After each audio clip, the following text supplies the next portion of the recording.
Greetings, this is Tanaka Rani Chindomu representing Golden Cloud Network, and today we're going to be talking about ZIMRA, the ZIMRA strategic plan from 2029 to 2023.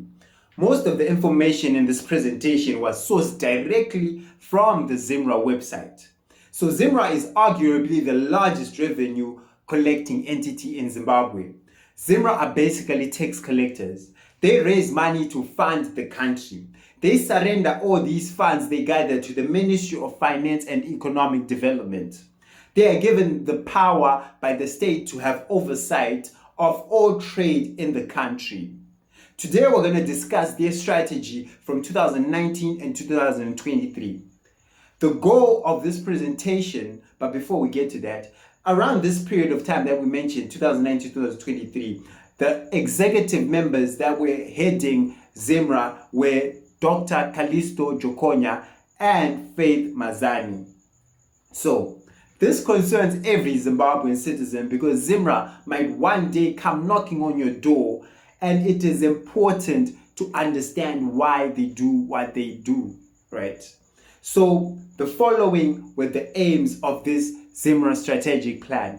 Number one, strengthen institutional image. So, we're asking ourselves, why would this be one of their aims? ZIMRA is wide, it's very broad, and it operates in various scopes.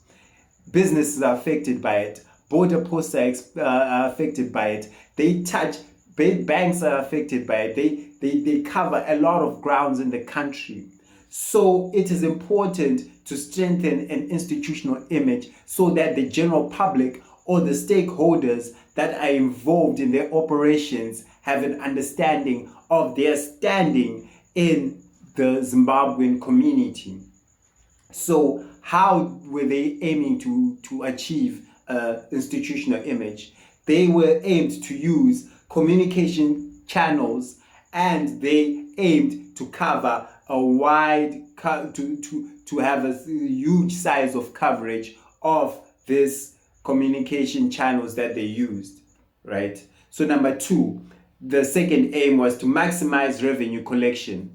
Use of third-party database sources and data matching techniques are one of the ways that they were going to maximize revenue collection. For example, they walk into a shop, right? They say that they want to see your registers, they want to see your books, all of your books. You open your books and they see that, okay, this company that we're at, they're paying their taxes, it's fine. But where do they get their products from? So they open your books, they identify that, hey, they're getting their products from this company. So they check whether this company is in their records. If this company is in their records, then it checks out well. But if the company is missing from that record, then they'll track that company from the documents that are in another company. So most companies work together, they transact together, and it is that company's responsibility to keep records of every single company or entity that they deal with. And through these records, these are the records that are used to track people to make sure that they're paying taxes. So this is one way in which they are maximizing revenue collection. I walked into Enrich's the other day as I was trying to do my grocery shopping, and they required my ID number. I asked them why, and they say that if you buy goods that are above a certain limit, then we have to take your ID number. These are some of the techniques that are used by ZIMRA to track the people that are buying large sums of goods, because usually large sums of goods are bought for resale. So they'll then use that information, they'll take your ID number and they'll use that to track you. They might even take your address and use that information to track you to make sure that you are paying your tax. So these are ways in which they maximize revenue collection. Another third aim that ZIMRA had in this plan was to increase voluntary compliance. This involves the timely remittance of core taxes and timely filing of returns. Let's get deeper into that. As a business owner, it is your duty to collect money from your customers that will cover for your tax obligations. That's why you see that in certain invoices, businesses charge you a certain percentage, which is tax, VAT, value added tax.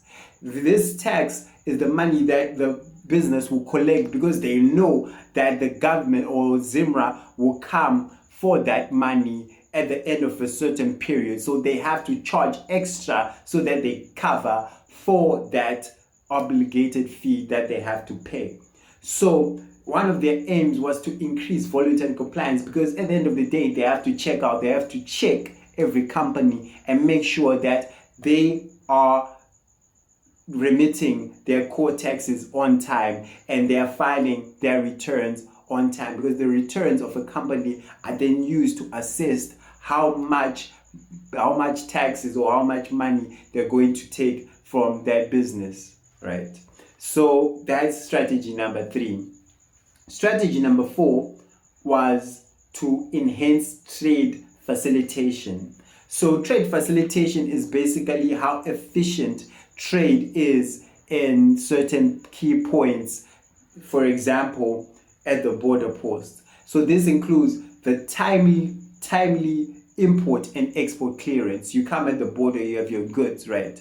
It is important for those goods to be cleared timely. This will increase the trade facilitation, because the sooner you get the products in the country, the sooner those products are going to move. And the sooner those products are going to move, the sooner money is going to be generated. So ensuring trade facilitation, enhancing rather trade facilitation is good, because it will promote the generation of more income, right? And this will benefit ZIMRA, right? Another aim was to grow the tax base and enhance data management system. So this involves rather the number of new taxpayers registered.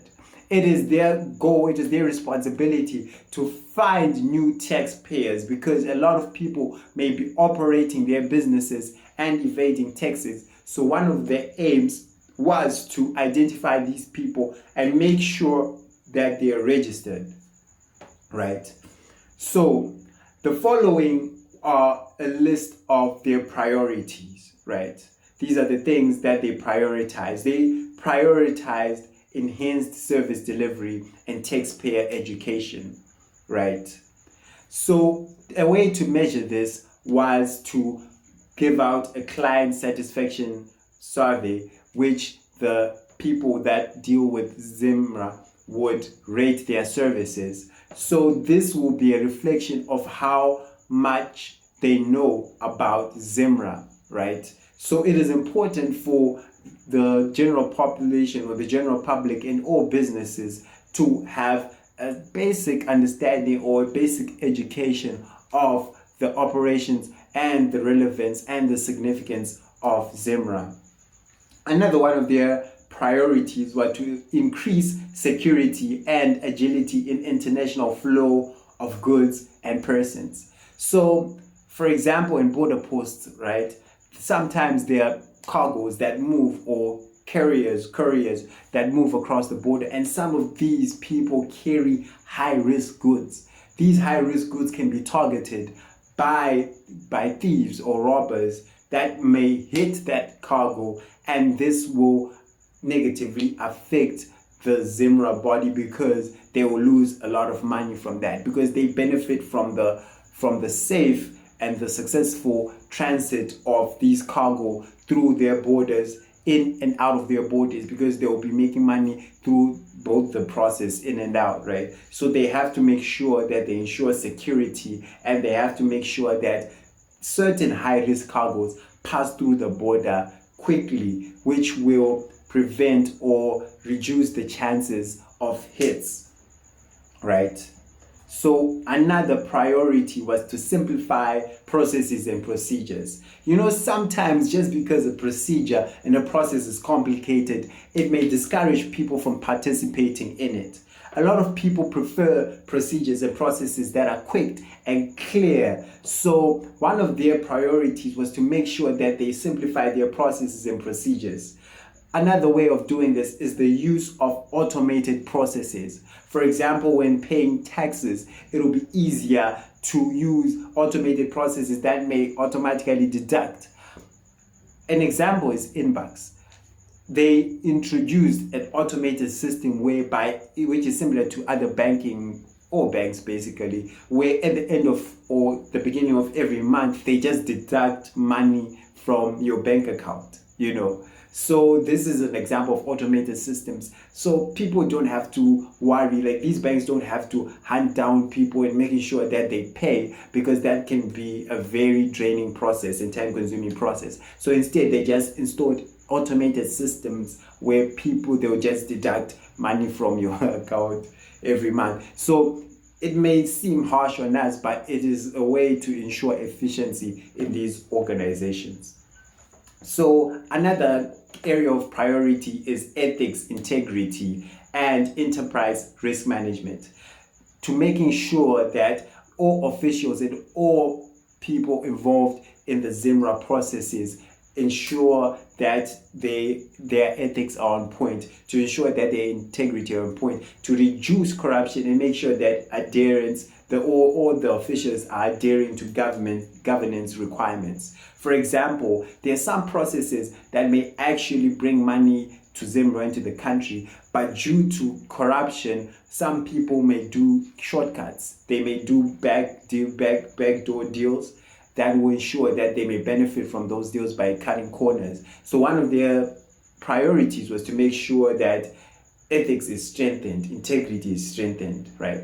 So the following are the key strategic points that are dedicated to their support. So what they're trying to achieve basically is the ease of doing business, is the restoration of fiscal balance, is the plugging of revenue leakage. So as we are concluding, right, what they're just trying to do is to make sure that they take every cent that they can possibly take. So this may sound bad, but all this money is the money that is then used to fund the needs of the country, right? How these funds are being distributed by the Ministry of Finance and Economic Development is another story. But what ZIMRA, according to our assessment, ZIMRA is just an agent. It's an agent of the nation that is trying to make sure that they can provide as much for the country as possible so that the economic development can prevail in the country. And by doing so, it's like a war, it's like a tug of war where the public are pulling the rope and ZIMRA is pulling the rope. And it shouldn't be like that, because at the end of the day, it's all for one goal. Everyone is trying to achieve the same goal, which is economic development. So what they're just trying to do is to raise money for the country, and all this money is supposed to be used for the benefit of the citizens. So this concludes, and their strategies are anchored on a foundation of 4 P's: people, processes, partnerships, and projects. That is why they actually use external partnerships, because of the fiscal gap that is present in the country, as a way of raising resources to fund their projects. So that was their strategy, and Golden Cloud Network thought that it would be great for the public to have knowledge of this information so that they can expect and prepare and plan for the future, and to know how to respond to things that may occur to them on the day-to-day. This is our presentation today. I hope that you benefit something. If you do, like, subscribe, and share. Thank you.